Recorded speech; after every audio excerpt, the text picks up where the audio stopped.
Bonjour et bienvenue aux Échos. J'ai le plaisir d'accueillir Floriane de Saint-Pierre. Bienvenue. Vous êtes la présidente d'Ethics & Boards. Alors, est-ce que vous pouvez nous définir un petit peu votre entreprise pour commencer? Ethics & Boards est le premier observatoire international de la gouvernance de sociétés cotées. Donc, en fait, nous monitorons 345 sociétés sur les critères extra-financiers de gouvernance. D'accord. Des exemples de critères? Les exemples sont bien sûr la parité, mais c'est également l'âge, ce sont les nationalités, c'est la rémunération, ce sont également la performance des sociétés. D'accord. Alors, on parlait de parité. Justement, comment évolue la parité dans les conseils d'administration? Elle évolue entre femmes, comme ça.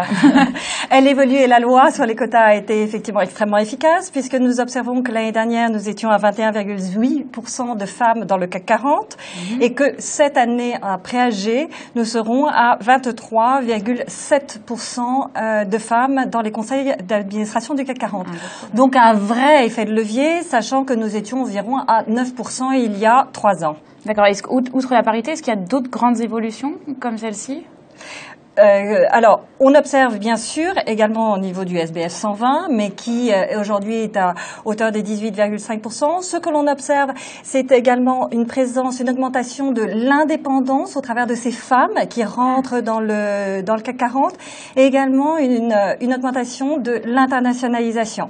Donc, ces femmes sont notamment françaises, mais également étrangères. Sur 18 femmes qui vont rentrer dans les AG 2012 au titre de l'année dernière. Nous avons effectivement 11 femmes françaises et le reste étant des femmes extranationales. D'accord, alors on parle d'AG justement en cette période d'AG 2012.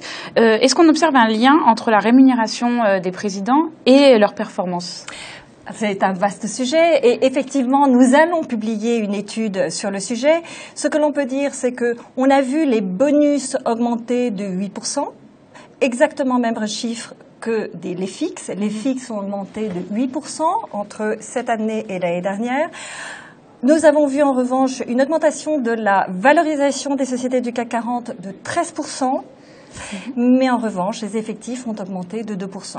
Alors à partir de là, sur l'étude, on va pouvoir situer ceux qui se situent mieux que la moyenne et puis ceux qui se situent en dessous de la moyenne et donc voir sur quels efforts correctifs ils pourront s'attacher à travailler. Et donc, du coup, c'est quand c'est à quel terme les résultats? Les résultats sont publiés au mois de juillet. D'accord, très bien. Merci beaucoup. Merci.